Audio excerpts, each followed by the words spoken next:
So ito yung mga gustong malaman ng iba. Bakit daw inayawan ni Kalingap Dan si M? Oh. Hindi na masaya si Dan eh. Ano? Hindi na masaya si Dan. Ayan. Sige pa. Sabi mo pa yung alam mo. At ako susunod. Oh, mahabang pintuan to. Para alam ng lahat kung bakit. Mahirap ba? Congrats kay Maestro 21 TV. Congrats. Siya pong pinanghalpon ng Ghost Reactor.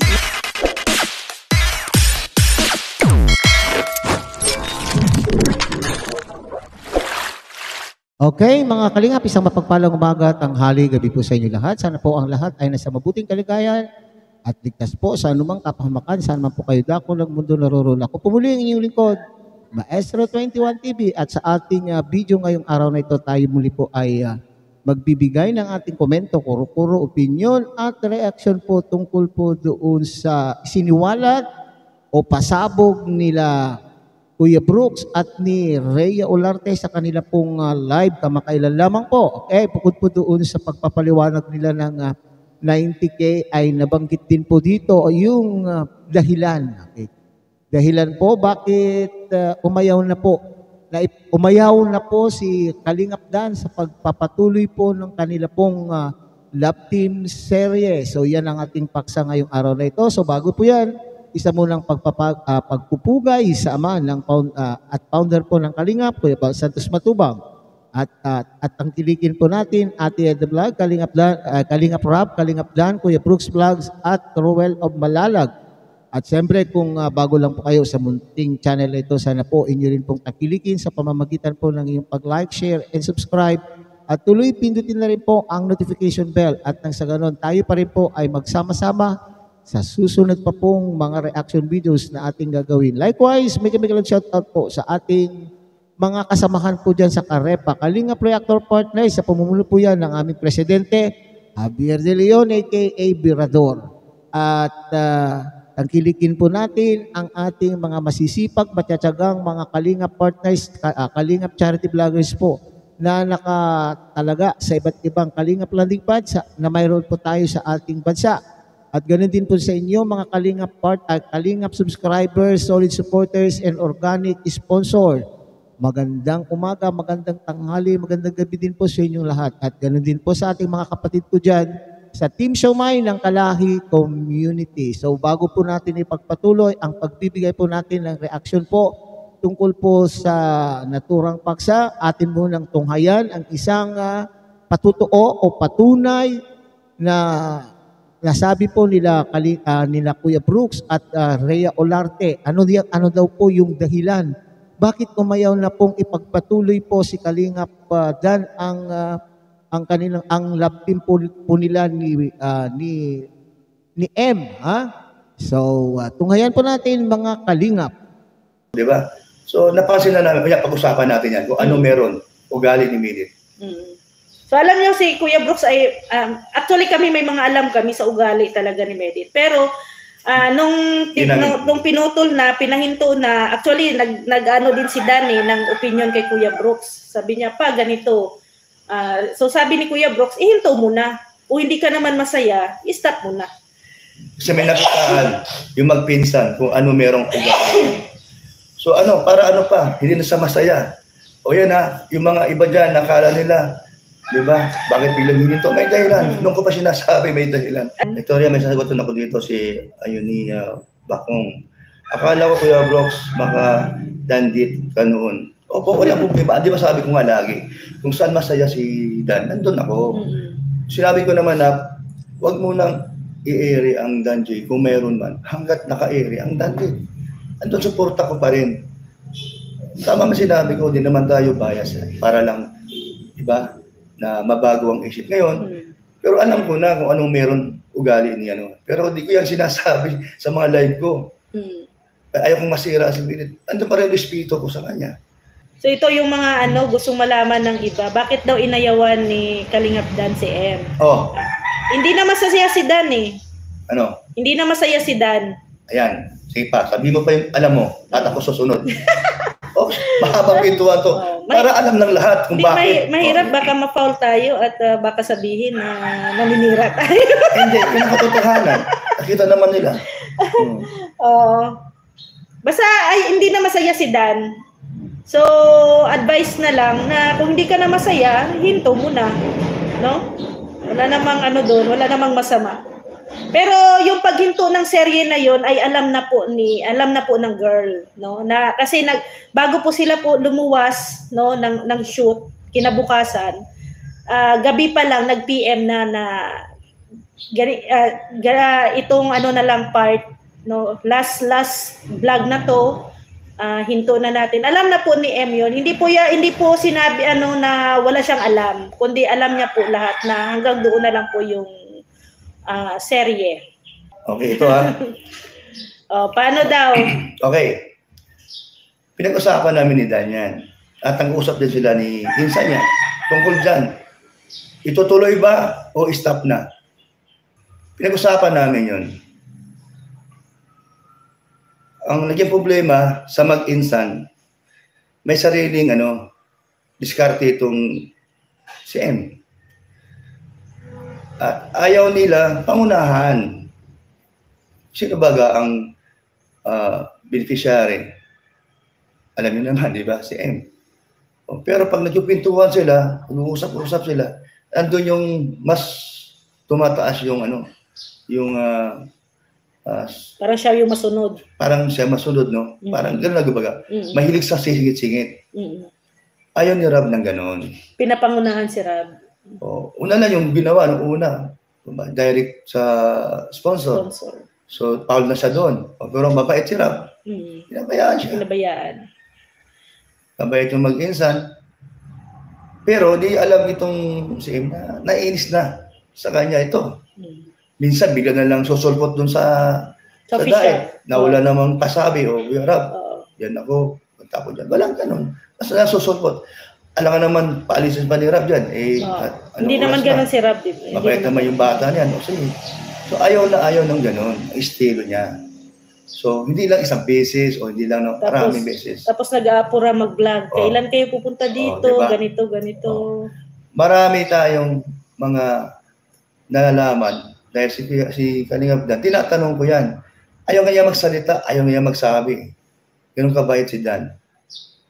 Kaya lang, ayaw naman yan lukuhin kayo, mga taga-dandit noon. Sinasabi niyo pa nga na walang feeling, no? Walang feeling si Dan pagkaharap dun sa camera. Di ba?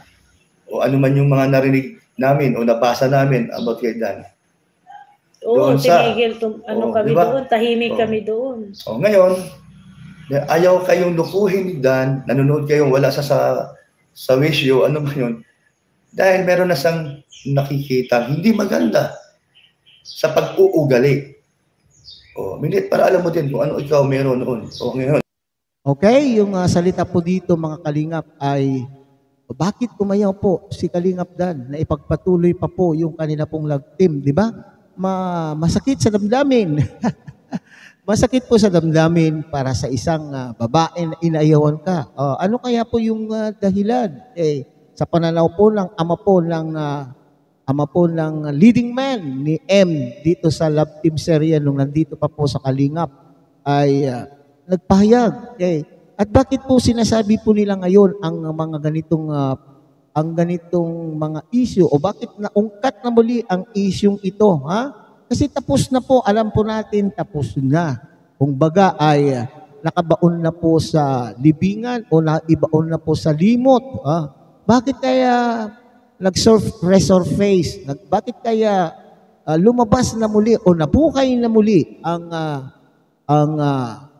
paksang ito o ang isyung ito? Ha? Alam po niyo kung ano po ang dahilan mga Kalingap? Ito kasing depender kuno, depender di umano ni M, ha?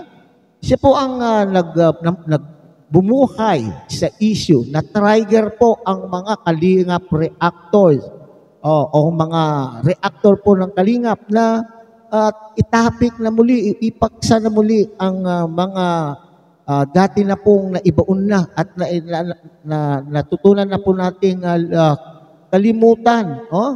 Okay, so yan po yung dahilan po dito mga Kalingap, ha? Nabuhay na muli ang issues dahil po sa maling move. Okay? Maling move ng Defender di umano ni M. Siya po ang bumuhay sa issue na ito na siya naman pong kinagat ng ating mga kasamahan o mga katutong mga reactor po dito sa Kalingap. Okay? So punta na po tayo doon sa sinasabi po ni Kuya Brooks at Rhea Olarte. May nabanggit po dyan sa video po na inyo pong pinanood o kung sa inyo pong kung gusto po ninyong mapanood ang kabuuan ng video niyan, punta po kayo sa channel po ni Kuya Brooks, okay, para matunghayan po natin. So dito, unang-una daw, sabi po ni Kuya Brooks at ni Rhea Olarte ay yung pag-uugali. Pag-uugali, okay. Numero 1 pong hinahanap po natin kapag po tayo po ay nakikipagkaibigan o kaya nakikipagrelasyon man o kung ano pa man ay tinitingnan po natin yung ugali ng isang tao. Di baling, sabi ko doon sa isa kong content, di baling hindi masyado kagandahan ang physical na anyo po natin. Ang mahalaga ay napakabuti po ang ating pag-uugali. Okay, busilak ang ating mga puso. So dito natin nalaman, mga kalinga pa, pwede nating sabihin, kung sinasabi po ni Kuya Brooks, yung pag-uugali. Ano kaya yung pag-uugaling ito? Pag sinabing pag-uugali, general term po yan, o maaaring itong pag-uugaling ito ay negatibo.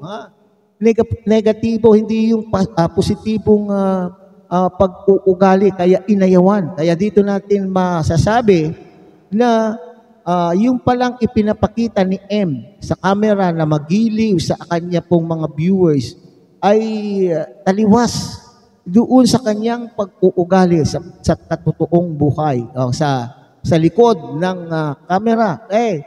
So bakit po natin nasasabi ito, mga kalingap?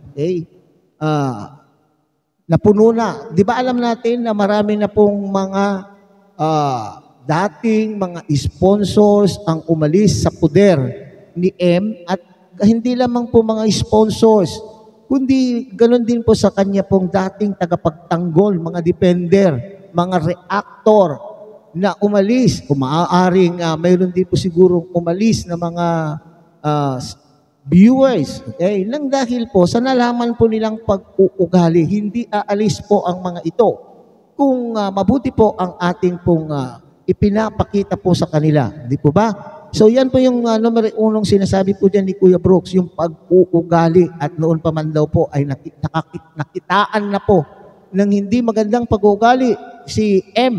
Kaya at talaga naman po hindi na siguro feel.